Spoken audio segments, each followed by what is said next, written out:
Okay again good afternoon to all of you. आप सभी लोग फिर से आप all of you are welcome in this live session for MNS in which we will discuss the some MCQs। Okay, so जो लोग भी जुड़ चुके हैं अभी इस क्लासरूम में, इस हमारे ऑनलाइन सेशन में, जिस क्वेश्चंस को हम लोग ने आपको दिया है था वो इनबॉक्स में आए और अपने मैसेज को डालें। होप सो जल्दी जल्दी आप लोग कनेक्ट हो जिससे कि हम लोग क्वेश्चंस को आगे सॉल्व करें। तो okay, Rinku is coming here. Rinku और कौन आ रहा है? जल्दी जल्दी कनेक्ट हो। Rinku connect, Rinku Kumari is connected only now. जल्दी जल्दी सब लोग आ जाएं जिससे हम लोग इस पूरे क्वेश्चंस को डिस्कस कर लें यहाँ पर, जो आपके MNS के एग्जाम्स के लिए बहुत ही महत्वपूर्ण है। और मैंने इसकी एक कॉपी आप लोग को दे रखी है और आपसे ये कहा था कि जब हम लोग बाद में इस डिस्कस करेंगे तो आंसर मैंने नहीं दिया था, आंसर और डिस्कशन में अब हम लोग यहाँ पे करेंगे और इससे आपके ये पूरे पूरे क्वेश्चंस तैयार हो जाएंगे, प्रिपेयर हो जाएंगे। And I am claiming that I will give you around, मतलब अगर सब क्योंकि कुछ टेक्निकल रीज़न और कुछ अनअवॉइडेबल सर्कमस्टेंसेस से ऑफलाइन चीज़ें प्रोसीड नहीं कर पाई, अदरवाइज तो उसी चीज़ को हमको ऑनलाइन से मोड में आके आप लोगों से डिस्कस करना हो रहा है। Okay, so okay, Aditi Sharma, okay, good. Aditi Sharma is joined now. Kindly message me in the inbox. Aditi Sharma, Rinku Kumari, come. और लोग भी जल्दी जल्दी ज्वाइन करें।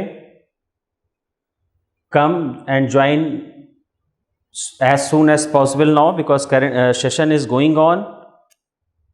Okay.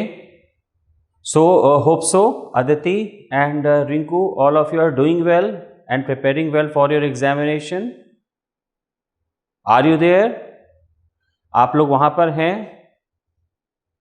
हाँ जी, आप लोग वहां पर हैं?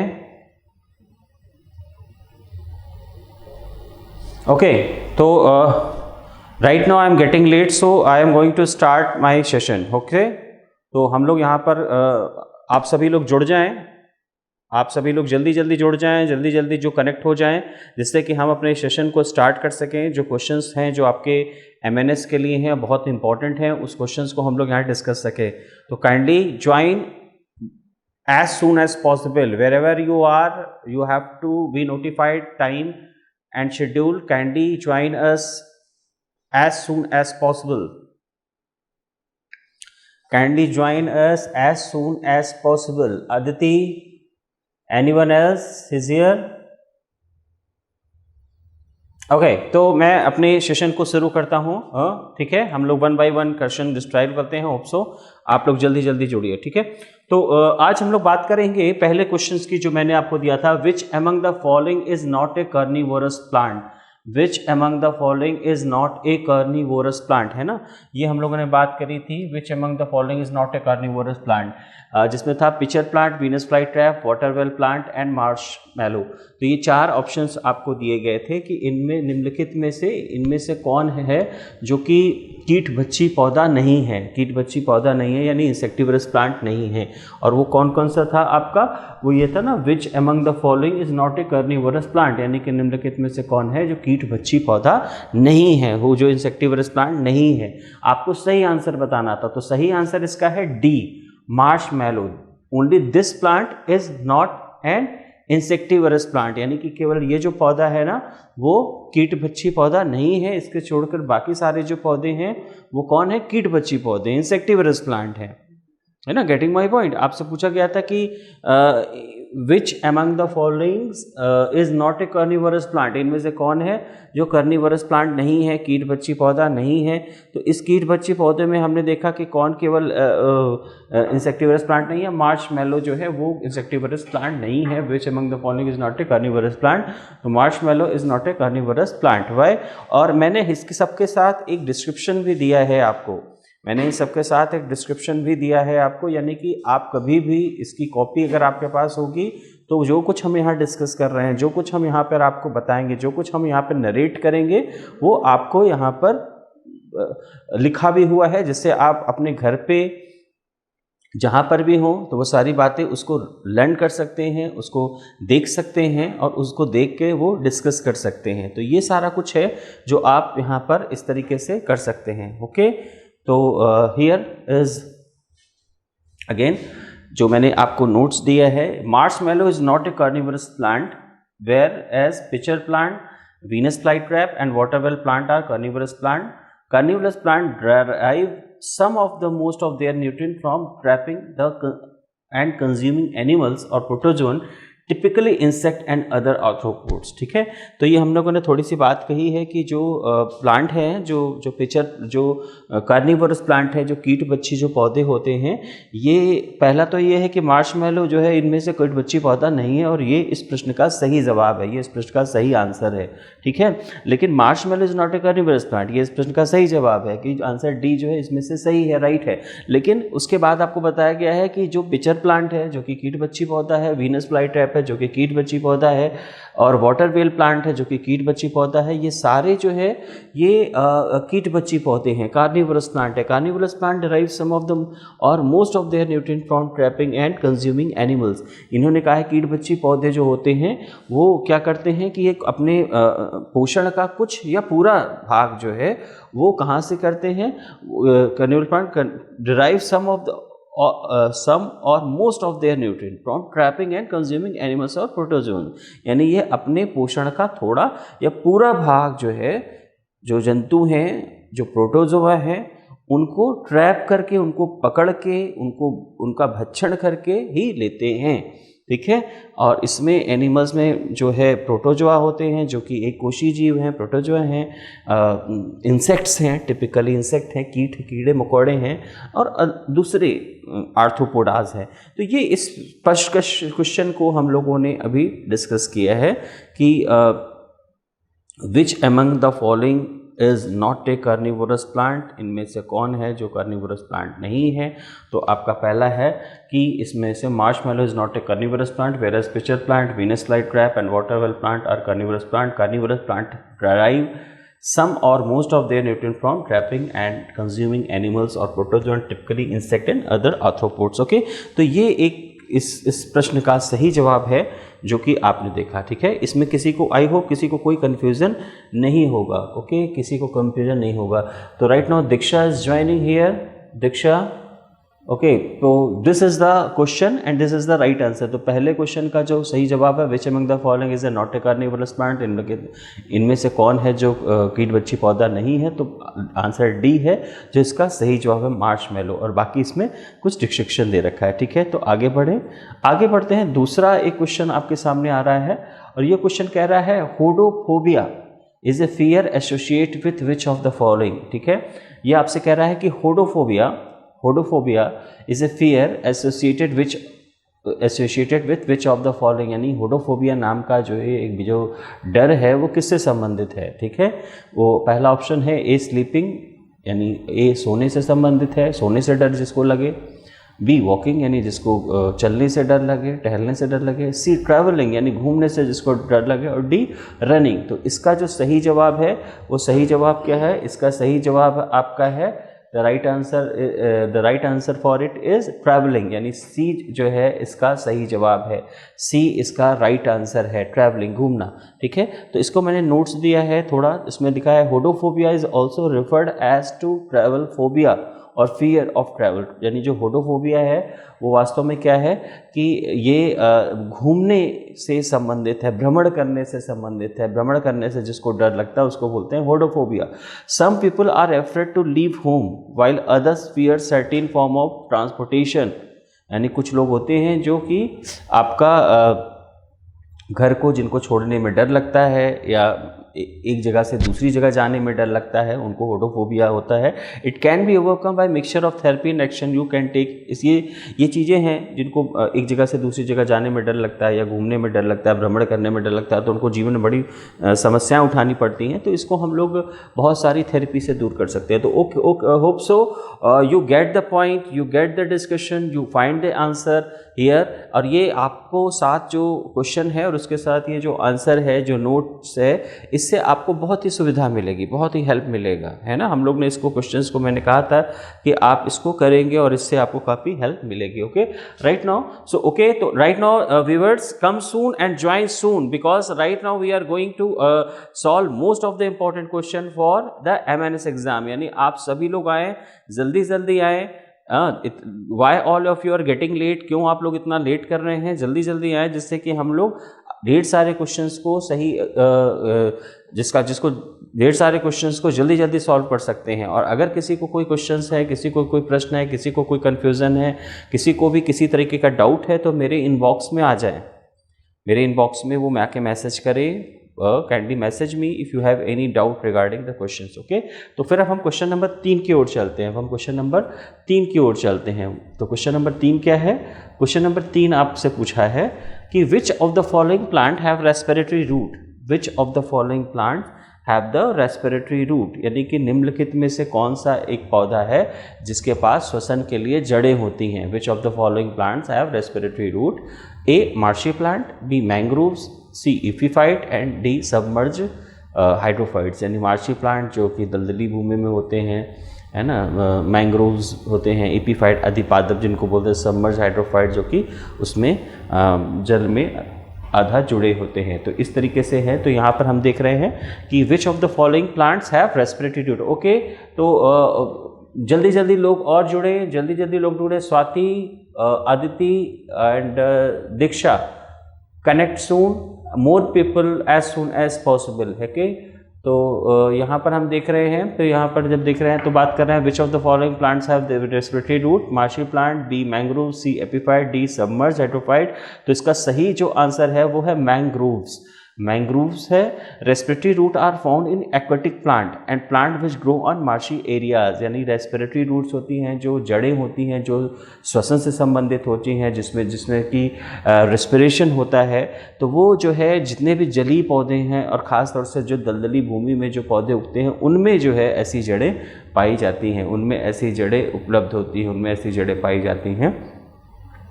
In mangroves, the roots are not getting sufficient oxygen and hence they grow upward and from the ground।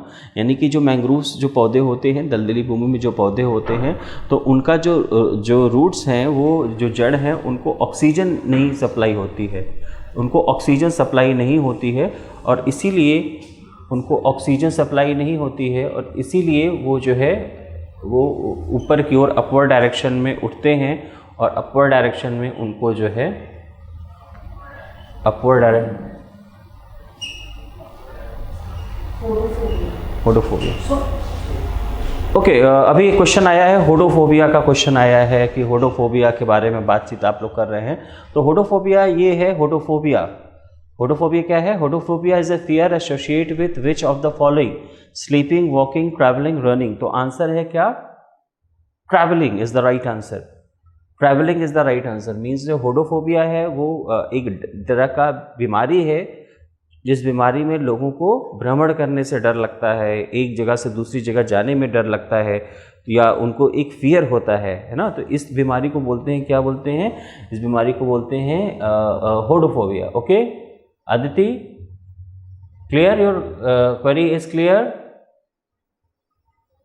Okay, तो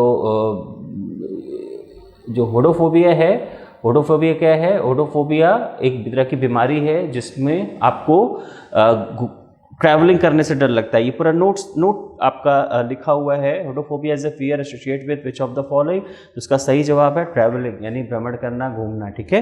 होडोफोबिया is also refer to as a travel phobia or fear of travel. ये travel phobia के नाम से भी जाना जाता है, होडोफोबिया। ठीक है। और some of people are afraid to leave home while other fear certain form of transportation. It can be overcome by a mixture of therapy and action you can take। ठीक है। तो इसको आगे चलते हैं। फिर हम लोग बात कर रहे थे ये प्लांट्स की, जो रेस्पिरेटरी रूट की बात कर रहे थे। तो जो रेस्पिरेटरी रूट्स होती हैं, रेस्पिरेटरी रूट्स होती हैं यानी कि जो श्वसन के लिए जड़ें होती हैं, वो कहाँ होती हैं? वो मैंग्रोव्स प्लांट्स में होती हैं। और इस तरह की जो रेस्पिरेटरी रूट्स होती हैं, मोस्टली ये जो रेस्पिरेटरी रूट्स होते हैं ना, ये कहाँ पाए जाते हैं? ये जलीय पौधों में पाए जाते हैं, एक्वेटिक प्लांट्स में मिलते हैं। है ना, and plants which grow in marshy areas, यानी जो दलदली भूमि में मिलते हैं। तो in mangroves the roots are not getting sufficient oxygen, यानी कि इनकी जड़ों को पर्याप्त मात्रा में ऑक्सीजन नहीं मिलता, इसीलिए ये ज़मीन से ऊपर निकल आती हैं, जिनको हम लोग रेस्पिरेटरी रूट्स भी कहते हैं, भी कहते हैं। ठीक है, तो राइट नाउ इट्स क्लियर। तो ओके, तो अब हम लोग अपने फोर्थ क्वेश्चन की ओर चलते हैं। फोर्थ क्वेश्चन है आपका है, due to which of the process in plants the radiocarbon dating is possible to estimate their as.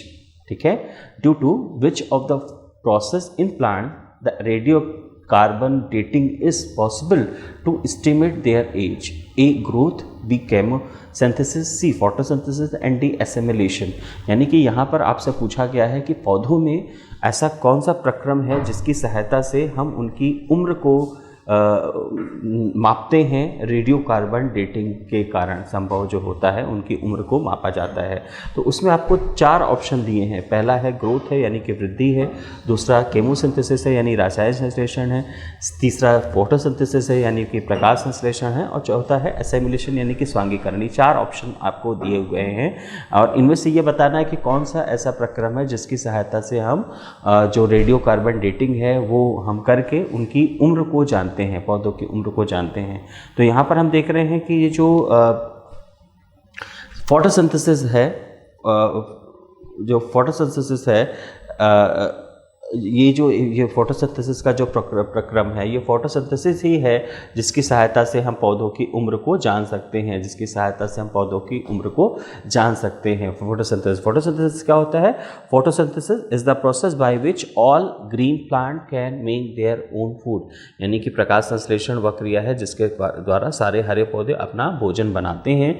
और इस जो भोजन के बनाने की जो प्रक्रिया होती है उसमें वो क्या करते हैं कि विकिरण ऊर्जा को रासायनिक ऊर्जा में बदलते हैं। They convert the radiant energy into the chemical energy. और यही जो एक उनका जो ट्रैप करने का, जो कन्वर्जन का जो एक तरीका है ना, उसी तरीके से हम उनकी रेडियोकार्बन डेटिंग करके उनकी उम्र को जानते हैं। ठीक है, अब तो इसका सही जवाब आपका है फोटोसिंथेसिस। ये जो आपको नोट्स लिखा है बाय मिस्टेक, वो नोट्स आपका पिछले क्वेश्चंस का नोट यहाँ पे रिपीट हो गया है। ठीक है, तो ये वी अपोलोजाइज फॉर दैट कि this is the note that is not basically for the previous question. और यहाँ पर भी वो एक आके पेस्ट हो चुका है, तो वो एक टाइपिंग एरर है ना।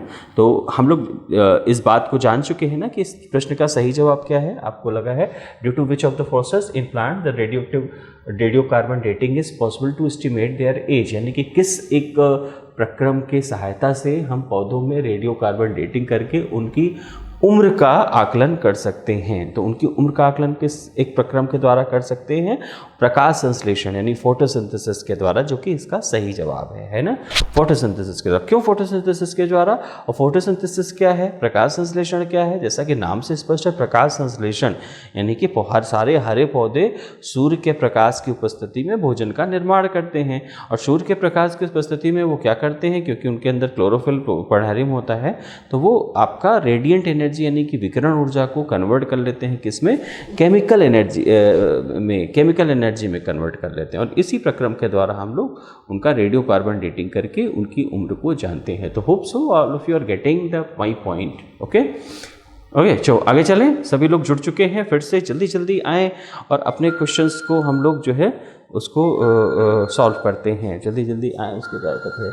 ठीक है, ओके। तो again we coming here right now again question number 5 पे हम लोग आते हैं। क्वेश्चन नंबर 5 एक बहुत ही इंपॉर्टेंट क्वेश्चन है।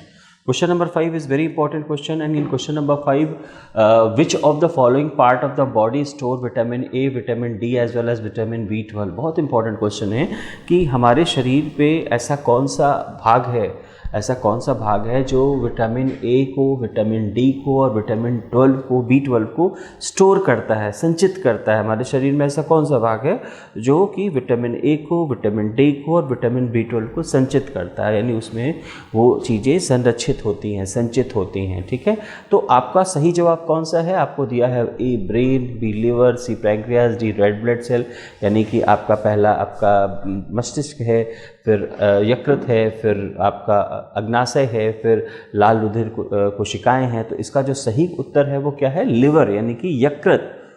Liver is the right answer. मतलब लिवर क्या करता है, स्टोर करता है, किसको करता है, vitamin A, vitamin D as well as vitamin B12। तो नोट्स में है आपके, liver store vitamin A, vitamin D as well as vitamin B12। The bile juice secreted during digestion is essential for the absorbing them so that the body can use them. ठीक है, एक बहुत ही important चीज़ आपको लिखी हुई है कि liver store vitamin A, vitamin D as well as vitamin B12। यानी कि जो है जो लिवर है, यकृत है, वो विटामिन ए को, विटामिन डी को और विटामिन B12 को क्या करता है, स्टोर करता है, संरक्षित करता है। ठीक है, दूसरा है the bile juice secreted during digestion is essential for absorbing them so that the body can use them. यानी कि हमारे शरीर से जो एक पित्त है, पित्ताशय में यानी गाल ब्लैडर में जो बाइल जूस है यानी पित्तरस जो रहता है, उसका जो श्रावण होता है, उसका जो सिक्रेशन होता है हमारे भोजन के दौरान, पाचन के दौरान, तो वो क्या करता है, वो जाकर इन्हीं विटामिन्स को, ए को, डी को, B12 को क्या करता है, सीक्रेट उनको अवशोषण कर लेता है, उनको एब्जॉर्ब कर लेता है। और जब ये उनको एब्जॉर्ब कर लेता है तो इनको एब्जॉर्ब करने के बाद ये आपको लिवर में कंजर्व कर लेता है। ओके, तो all of you are coming here, सभी लोग अच्छे से जुड़ चुके हैं। और यहाँ पर हम लोग क्वेश्चन नंबर वे हम लोग आपको जो डिस्कस कर रहे हैं वो ये हम लोग डिस्कस कर रहे हैं कि ये सब कहाँ स्टोर होते हैं। ठीक है, अभी आपने क्वेश्चन पूछा है कि रेडियो कार्बन डेटिंग क्या होती है। रेडियो कार्बन डेटिंग एक तरह की तकनीक है, एक तरह की टेक्निक है, जिसकी सहायता से हम जो है पौधों की उम्र का आकलन करते हैं। ठीक है, उसकी सहायता से हम पौधों की उम्र का आकलन करते हैं। यानी कि पौधों की उम्र क्या है, पौधों की उम्र किसी की 100 साल, किसी की 150 साल, किसी की 300 साल होती है। और जो पौधे होते हैं वो कितने पुराने हैं, इसका आकलन करने के लिए तकनीक की सहायता ली जा सकती है, जिसको रेडियो कार्बन डेटिंग कहते हैं। जैसा कि आप जानते हो, रेडियोधर्मी कार्बन एक तकनीक है। आपको रेडियो एक्टिव एलिमेंट्स आप जानते हैं, रेडियोधर्मी कुछ विशेष प्रकार के पदार्थ होते हैं जो कि कुछ विशेष प्रकार की किरणों का उत्सर्जन करते हैं, उनको हम लोग रेडियो एक्टिव एलिमेंट्स बोलते हैं। तो ये रेडियो एक्टिव डेटिंग के थ्रू हम जो है इस प्रोसेस को करते हैं। ठीक है, सो गेटिंग माई पॉइंट और फिर गेटिंग माई पॉइंट और नॉट। चलो ठीक है, आगे बढ़े। जब हम आगे जाते हैं तो हम लोग ये देखते हैं कि क्वेश्चन नंबर 6 पे हम जाते हैं। The red colour of red wine is mainly because of, ये क्वेश्चन है कि the red colour of red wine is mainly because of, यानी कि जो लाल रंग है, लाल रेड वाइन का, वो क्यों है। तो केमिकल इन वाइन, पिगमेंट्स हैं, कलर ब्लेंडेड है या एजिंग है। तो इसका जो कलर है वो किस कारण है, pigment. The red colour of red wine is mainly because of pigment such as anthocyanin. Anthocyanin is present in many fruits like blueberries and cherries and plums etcetera. यानी एंथोसाइनिन एक तरीके का एक पिगमेंट है जो कि एक रंजक है, जो कि आपके फलों में उपस्थित होता है, और यही जो रंग देता है रेड वाइन को। यानी कोई केमिकल नहीं है, ये एक तरीके का पिगमेंट है। बात समझ में आ रही है, ये एक तरीके का पिगमेंट है। तो the red colour of red wine is mainly because of, तो ये आंसर आपका सही है, पिगमेंट्स। ठीक है, और ये पिगमेंट क्या है, ये एंथोसाइनिन होते हैं, जो कि जिनके कारण ये इनका जो रंग होता है वो लाल होता है। The red colour of red wine is mainly because of pigment such as anthocyanin. Anthocyanin is present in many fruits like plums, blueberries and cherries. ठीक है, फिर 7th क्वेश्चन पे जाते हैं। ये 7th क्वेश्चन थोड़ा सा जो है आपको लेंथी दिख सकता है ना, तो थोड़ा थोड़ा इसको हम लोग देखते हैं। ये 7th क्वेश्चन है, it has been demonstrated by the scientist that certain wine such as red wine possess health benefit because they contain antioxidant which work in the body as free radical scavenger and show the oxidation of other molecule by capturing the free radical. Which among the following is the most common antioxidant found in the red wine? ये भी बहुत important प्रश्न है कि जो red wine में वो कौन सा है एक जो एंटीऑक्सीडेंट पाया जाता है। एंटीऑक्सीडेंट आपके एप्पल में भी पाया जाता है। एंटीऑक्सीडेंट जो तत्व होते हैं वो मुख्य रूप से आपको बीमारी से बचाते हैं और आपकी उम्र को बढ़ने से बचाते हैं, यानी एजिंग को बढ़ने से बचाते हैं। तो इनमें से कौन है जो पाया जाता है, यही प्रश्न आपसे पूछा गया था कि it has been demonstrated by the scientist that certain wine such as red wine possess health benefit. यानी कि वैज्ञानिकों के द्वारा ये प्रदर्शित किया गया है कि कुछ विशेष प्रकार की वाइन है जिसमें से रेड वाइन जो है, रेड वो उसके स्वास्थ्य संबंधित कुछ लाभ हैं, ठीक है। और वो लाभ क्या है, क्योंकि वो उनके अंदर एंटीऑक्सीडेंट पाए जाते हैं जो कि हमारे शरीर में फ्री रेडिकल्स को जो है स्कैवेंजर्स की तरह काम करते हैं और बहुत सारे उसके स्वास्थ्य संबंधी फ़ायदे हैं। तो इसके अंदर कौन सा एक एंटीऑक्सीडेंट पाया जाता है रेड वाइन के अंदर? तो सही जवाब है polyphenol. Polyphenol is the right answer for it, ठीक है। अब इसकी कुछ हम लोग इसकी वो जानते हैं, the most common antioxidant found in red wine is the polyphenol. ये मैं आपको नोट्स भी दे रहा हूँ, हर उसके साथ एक डिस्क्रिप्शन है जो कि बाद में भी आप इसको देखेंगे और आप इसको देख सकते हैं कि किस तरीके से सारी चीज़ें आप लोग कर सकते हैं, याद कर सकते हैं या पढ़ सकते हैं। तो the most common antioxidant found in the red wine is polyphenol. It has, यानी कि जो सबसे ज़्यादा पाया जाने वाला जो एंटीऑक्सीडेंट है रेड वाइन में है वो पॉलीफेनॉल है। It has been demonstrated by the scientist that certain wine such as red wine possess health benefit because they contain antioxidant which work in the body as free radical scavengers and slow the oxidation of other molecule by capturing the free radicals, ठीक है। ये इसका सही जवाब है। अब question number 8 पे आते हैं।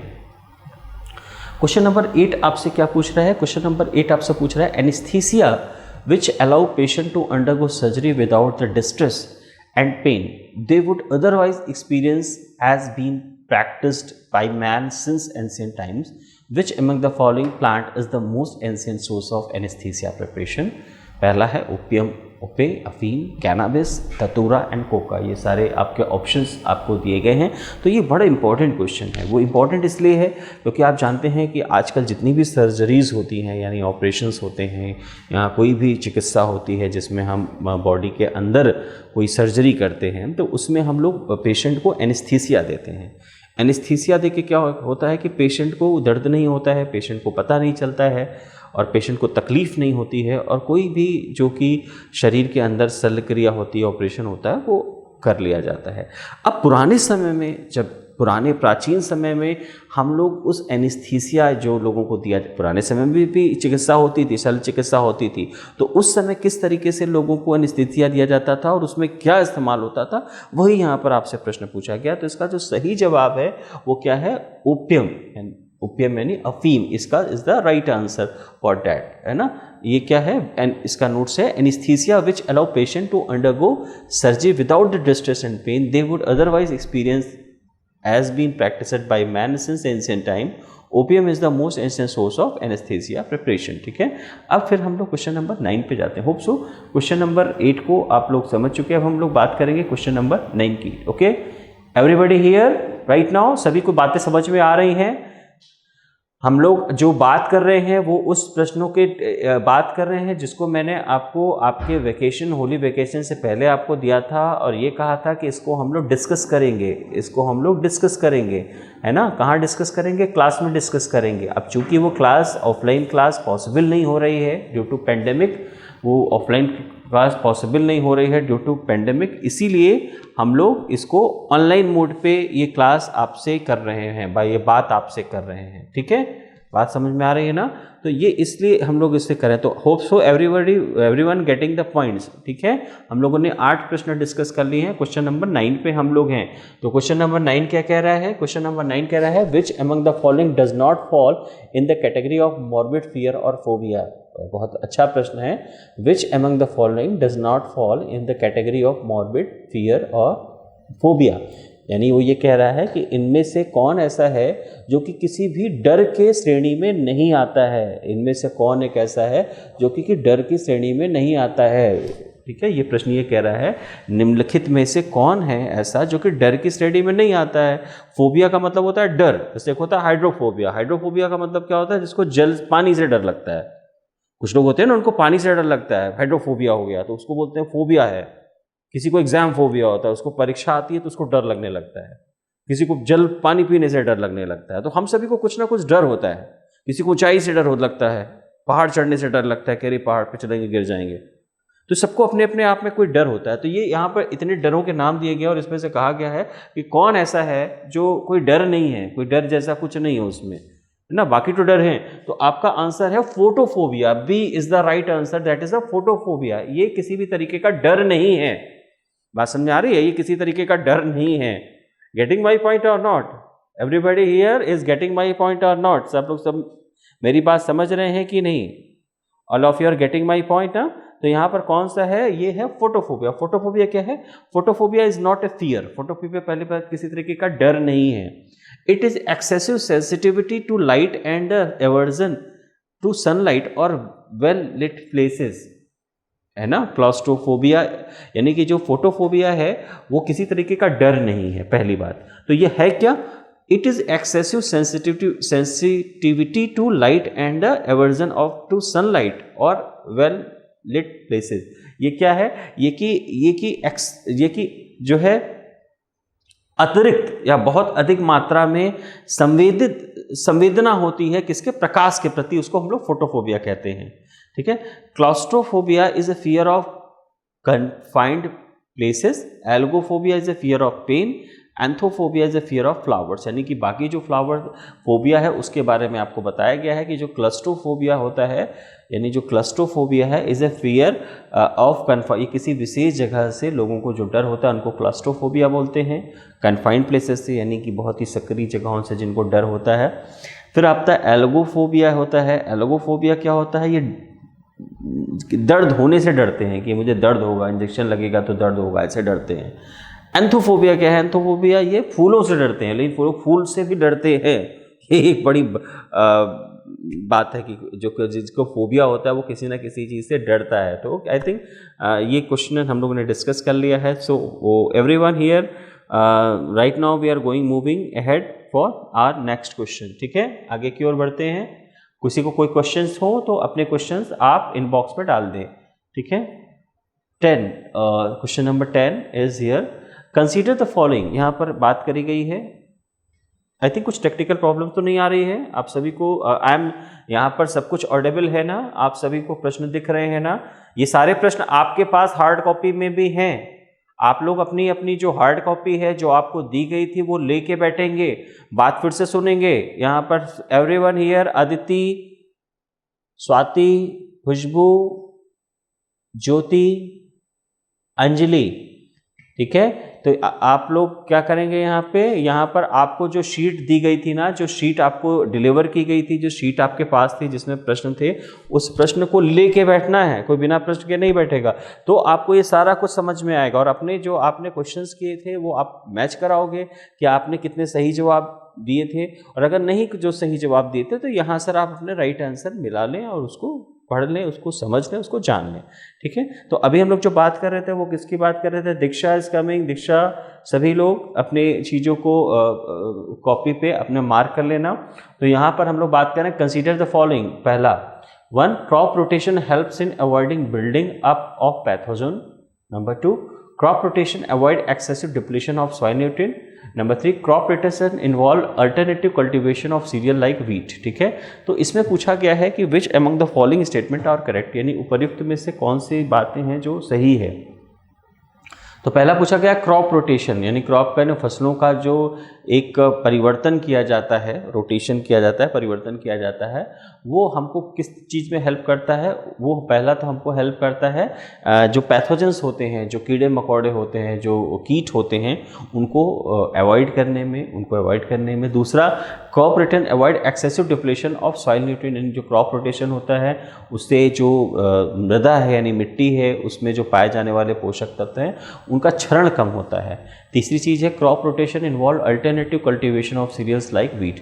दूसरा है कि जो क्रॉप रोटेशन है उससे जो है एक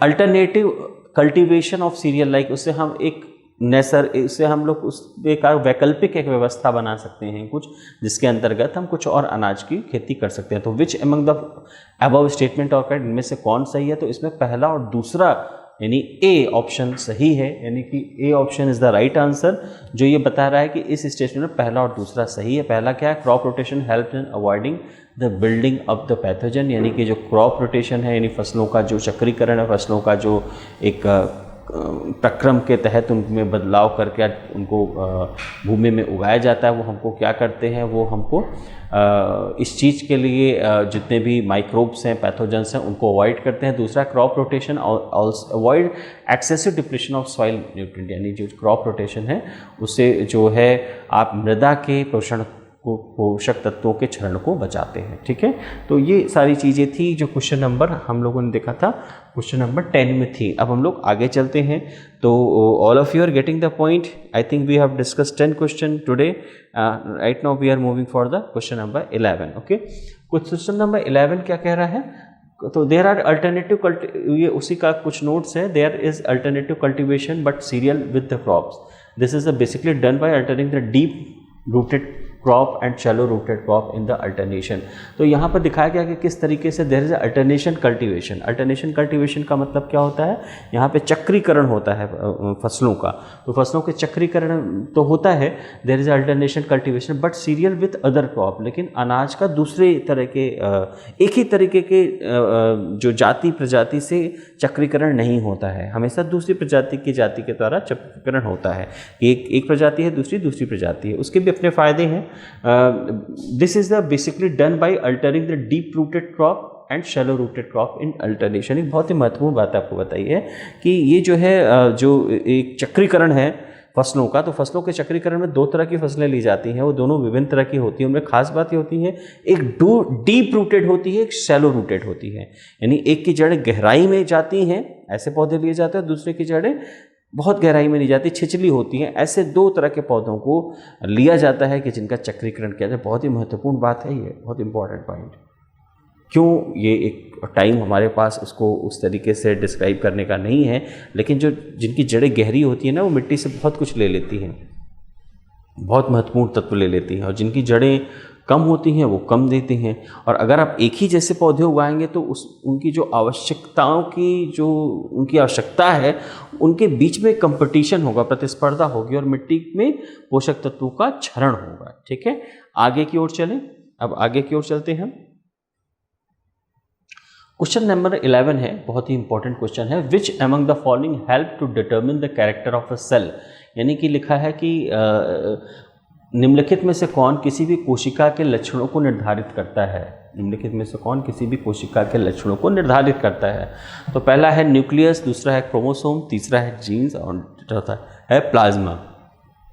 पहला है केंद्रक, दूसरा है गुणसूत्र, तीसरा है जीन्स और डी है प्लाज्मा। तो सही जवाब है जीन्स, यानी which among the following help the determine the character of a cell.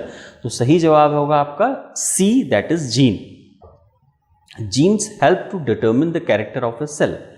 Genes help to determine the character of a cell. Genes is the basic physical and functional unit of heredity and made up of DNA.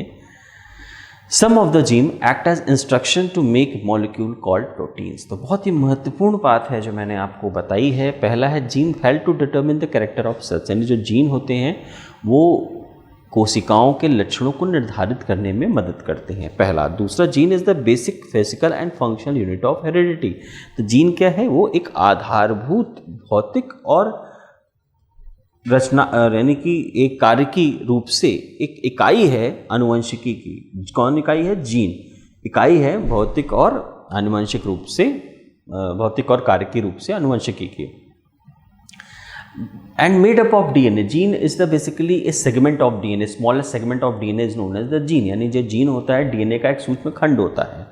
Some of the gene act as instructions to make molecules called protein. यानी कुछ तरीके के जो gene होते हैं तो एक तरीके की वो इंस्ट्रक्शन लिए हुए होते हैं, एक तरीके के वो संदेश लिए हुए होते हैं, एक तरीके के वो कुछ आदेश लिए होते हैं जिसमें उनको प्रोटीन को बनाना होता है। ठीक है, तो ये सारी चीज़ें हम लोगों ने अभी डिस्कस करी हैं और अब हम लोग इसके आगे की ओर चलते हैं। तो क्वेश्चन नंबर 12 की ओर जब हम लोग चलते हैं तो क्वेश्चन नंबर 12 है कंसीडर द फॉलोइंग, यानी इनको इस जो बातें हैं उनको कंसीडर करना है। Waste product, hormones and ions, तीन बातें लिखी हैं। Consider the following waste product, hormones and ions. तो वेस्ट प्रोडक्ट होते हैं जो कि ऐसे पदार्थ होते हैं जिनको कि शरीर से बाहर कर दिया जाता है। हार्मोन्स हैं और ऑयंस है। Circulation of blood is responsible for transport of which among the above in our body. तो आपको यहाँ पर 3 तरीके के तत्व दिए हुए हैं, 3 तरीके के तत्व दिए हुए हैं। वो 3 तरीके के तत्व है, कौन है? वेस्ट प्रोडक्ट है, हार्मोन्स से और आयंस है। पूछा गया है circulation of blood is responsible for transport of which among the above in our body, यानी कि जो हमारे शरीर में जो रुधिर बहता रहता है ना, वो किसके स्थानांतरण के लिए जिम्मेदार है इसमें से, यानी कि जो हमारे शरीर में जो रुधिर बह रहा है वो इसमें से इन दिए हुए तत्वों में किसके स्थानांतरण के लिए जिम्मेदार है? आपका ऑप्शंस क्या है? आपके ऑप्शंस हैं ओनली 1 यानी कि केवल waste product, only B 1 and 2 यानी कि वेस्ट प्रोडक्ट और हार्मोन, सी 2 and 3 यानी कि जो है हार्मोन्स ऑफ आयरन, डी है 1, 2 and 3 यानी कि तीनों। तो इसका सही जवाब क्या होगा? इसका सही जवाब होगा D 1, 2 and 3। 1, 2 and 3 is the right answer. मतलब वेस्ट प्रोडक्ट को भी, हार्मोन को भी और आयंस को भी जो रुधिर है वो शरीर में एक जगह से दूसरी जगह मूव करता है, एक जगह से दूसरी जगह पहुंचाता है। ठीक है, चलो आगे चलें। आगे जब चलेंगे तो क्वेश्चन नंबर 13 आएंगे। 13 क्या है कह रहा है? 13 कह रहा है consider the following statement, consider the following statement. The most common group is O positive, यानी कि सबसे जो सामान्य प्रकार का सबसे एक सब में जो एक सहचर तरीके का जो रुधिर का ग्रुप होता है वो होता है O positive. The rarest blood group is A B negative, जो सबसे कम रुधिर का वर्ग पाया जाता है वो ए बी निगेटिव है। O negative group is the universal donor, यानी ओ नेगेटिव जो है वो सर्वदाता का समूह है, जबकि ए बी पॉजिटिव ग्रुप जो है वो सर्वग्राही का समूह है। तो इस तरीके की बातें लिखी हुई हैं और पूछा गया which of the statement is correct और करेक्ट हियर। तो यानी कि कंसीडर द फॉलोइंग स्टेटमेंट। पहला है the most common blood group is O positive, यानी सबसे जो ज़्यादा पाया जाने वाला ब्लड ग्रुप है क्या वो ओ पॉजिटिव है। दूसरा है the rarest blood group is A B negative, यानी सबसे कम पाया जाने वाला ब्लड ग्रुप है ए बी निगेटिव है। फिर है O negative group is the universal donor, यानी ओ नेगेटिव ग्रुप है वो सर्वदाता है ना। और दूसरा है कि A B positive group is the universal recipient, यानी ए बी पॉजिटिव जो है सर्वग्राही है। तो इसमें कौन सा जवाब सही है? तो इसका जो सही जवाब है वो कौन सा है? सी 2, 3 and 4। 2, 3 and 4 is the right answer है। 2, 3, 4 इसका सही जवाब है कि जो है सबसे ज़्यादा सबसे कम यानी जो एक दुर्लभ रक्त वर्ग की प्रजाति है वो कौन सी है? ए बी निगेटिव है। O negative group is the universal donor, यानी ओ नेगेटिव को आप सर्वदाता कहते हैं, ए बी पॉजिटिव को हम लोग सर्वग्राही कहते हैं। ठीक है, ये सही जवाब है इसका। और जिसमें हम देखते हैं कि मैंने आपको कुछ एक एवरेज दिखाया है कि इस हमारे देश में जो पॉपुलेशन में वो किस तरीके के ब्लड ग्रुप पाए जाते हैं, उनकी संख्या कैसी है। तो हम देख रहे हैं here is the average blood type distribution in Indian population है। कुछ एक रिकॉर्ड डेटा मेरे पास हैं तो मैंने आपको शो किया। तो हमने देखा कि जो बी पॉजिटिव है, यानी हम Indians, we Indians are the B positive, we Indians are B positive, we have attitude of B positive, we always think positive because our blood group is B positive, यानी हमारे भारत में अधिकतर लोगों का जो रक्त समूह है वो क्या है? बी पॉजिटिव है। क्या है? बी पॉजिटिव है। उसके बाद ओ पॉजिटिव वाले आते हैं, उसके बाद ओ पॉजिटिव वाले आते हैं। ठीक है, फिर आते हैं ए पॉजिटिव वाले आते हैं। तो ये एक क्रम है। तो देख रहे हैं सबसे जो रेयर है वो कौन सा है? हम देख रहे हैं A B negative. A B negative blood group जो है क्या है? वो सबसे रेयर है, सबसे कम पाया जाता है। ठीक है, तो आपको ये बात क्लियर हो गई। आगे बढ़े, कोई क्वेश्चंस तो नहीं है? ओके, तो I am going to start our next question. तो जो नेक्स्ट प्रश्न है वो 14 जो प्रश्न है वो ये कह रहा है कि MEG1 is an imprinted gene which find expression only from maternal chromosome which regulate the transfer of nutrient from the plant to the seed.